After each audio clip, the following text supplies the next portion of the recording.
Hey, everybody. Today I'm out in a very windy day. Look at the trees. The trees are the indicator of wind. And they may not look like that the wind is like really gusting, but it really is. If we had some really bendy trees out here, you could tell. This is the Ringling Bridge. We're out here at Sarasota Bay. This is the Ringling Bridge, the John Ringling Bridge out in Sarasota Bay. And this is the last act. Ironically, the boat was shipwrecked during the Hurricane Ada, I believe.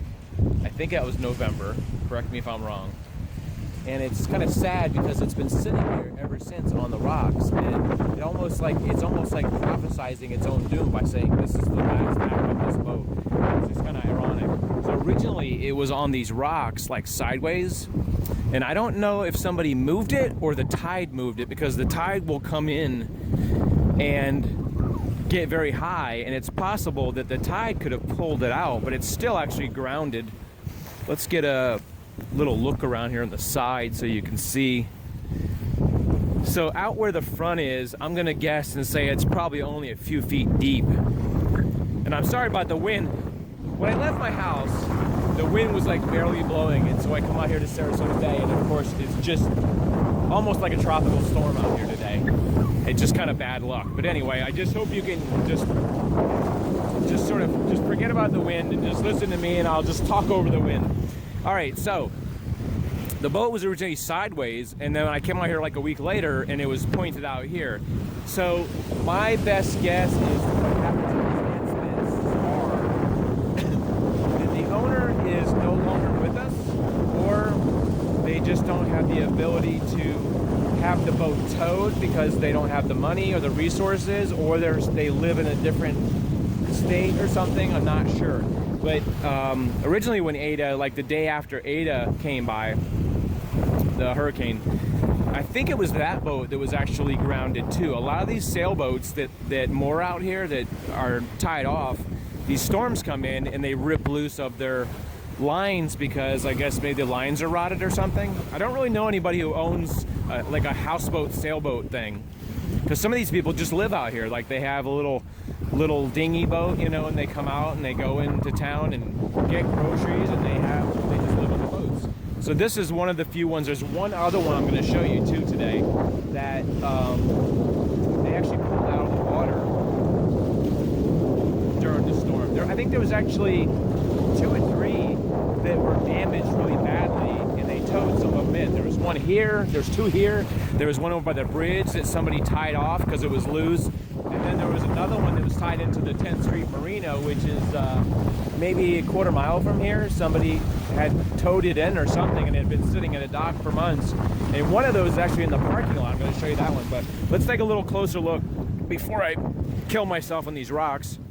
Normally, if it's not so stormy, there's a beach here, and you can actually walk on the beach. But since it's so, I'm too much of a fraidy cat to stick in the water because I don't want to get my shoes all dirty. But I would say this is what, about a 25 or 30 foot boat, maybe bigger, maybe a 40 foot.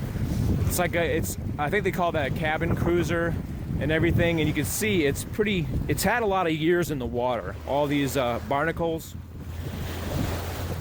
I'm trying not to fall down right now because these rocks are like very sketchy. You can see all the barnacles on the bottom. And that's usually a sign of, oh, that water just got all over me. It's usually a sign that the boat's been in the water for years and years and years. I don't know how many years, but it's kind of busted up looking. And there's actually like part of the seat that's kind of just set on there with this 2x4. So not a good situation like these other boats. I think, like I said, I think that one over there was actually against the rocks where they couldn't move it. And so it has been since moved and is anchored out there, just right really close to the thing. So we're gonna go over to the other place and check out the other boat. So I'm out here at 10th Street. I feel like I have to burp now. Excuse me. And this is a boat that has some minor damage, and it looks like the owner took it out of the water and put it on a trailer. And so it had a note on the front that said, the trailer broke, so I have to come back and get it. And they they consider that you can only leave it here for 30 days or something. So because I read this notice, there's like a notice of unlawfully stored property that they put on there, and it says you have 30 days to remove it. Then the city will hold it for 30 days, and then after that they will dispose of your boat. So this is like a 25-foot sailboat that's out here, not necessarily shipwrecked, but trailer wrecked. A trailer wrecked. The trailer broke, so I guess he has to go get another trailer and figure out how to get his sailboat out of there. As we get by, there's a lot of people out here. As funny as windy and as bad a day it is, though, there's some crab trapper guys there. You can see the boat full of crab traps right there. Those wooden boxes. Probably stone crabs or blue crabs they catch out in the thing. Look like they're crabbers. like the wind was like killer over there, and we're literally just maybe a quarter mile away, and the wind is so much different over here. There's a ton of people out here boating, but boy, as soon as you get on the other side of the bridge, the wind is like, it's just scary. So this one has been removed from Ada, I believe, and you can see there is just there is a reef, a coral reef on this boat growing on the edge of the boat. So I actually talked to a lady who her husband and her own a boat that was parked out where we were before, and she told me that's free, that you can just anchor your boat out there and it's free, and as long as your boat's registered, you're good. But I guess if you're, the smell, not good. It smells like old dead fish that have been sitting there for like 3 weeks. The wind's blowing this way and it's blowing the smell right on me. So she told me, yeah, if you go over to Marina Jack in front of there and you moor your boat, which means anchor your boat, that you have to pay. But if you go to, like, I don't know how far that is over toward the bridge, that's free. So her and her husband were resetting their anchors, she told me, because they set them last night and the boat was actually being pulled toward the rocks again. So they went out there again today when they found out the weather was kind of shady and windy, and he was moving the boat. As I was talking to her, he was on the boat moving it, and she was in their car and moving their boat further so it doesn't get blown into shore. So that's some good information that she told me, that she was able to tell me. And she says that a lot of these boats are just abandoned, and she doesn't know the reason, but they just are abandoned for whatever reason. If the person just didn't want the boat anymore, they just left it there. They weren't able to take care of it. But I wanted to show you, like, this bad boy has got some mileage on it. It's probably been sitting out there. The back is all rotted out right there. It has holes where I guess the engine was or something there. You can see through. I mean, this may have been abandoned for a long time. You can see the paint's peeling. The shower curtains are not at their top game right now. There must have been some matches here. Wow, and they were weatherproof too. But you can see the inside is kind of not in its best shape. It's probably a very, very old boat, and the mast looks like it was either cut off or broke off, and so just one of those things. But the electronics are in perfect condition. You can see the electronics here, nothing wrong with those. They're in tip-top shape. So what the county does, I think, is just they throw it in the back of a truck and they just throw it in the landfill and crush them. That's what's called the turtle dove.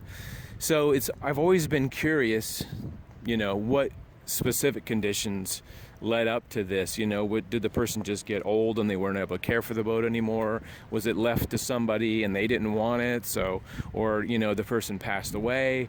It's always a curious type of thing for me in all these situations, because it could be anything, really. I mean, it could be, if your boat was stuck on the beach, it would probably cost a lot of money to have that removed. A big boat that weighs a lot of money, you may have to get a crane to pull that off.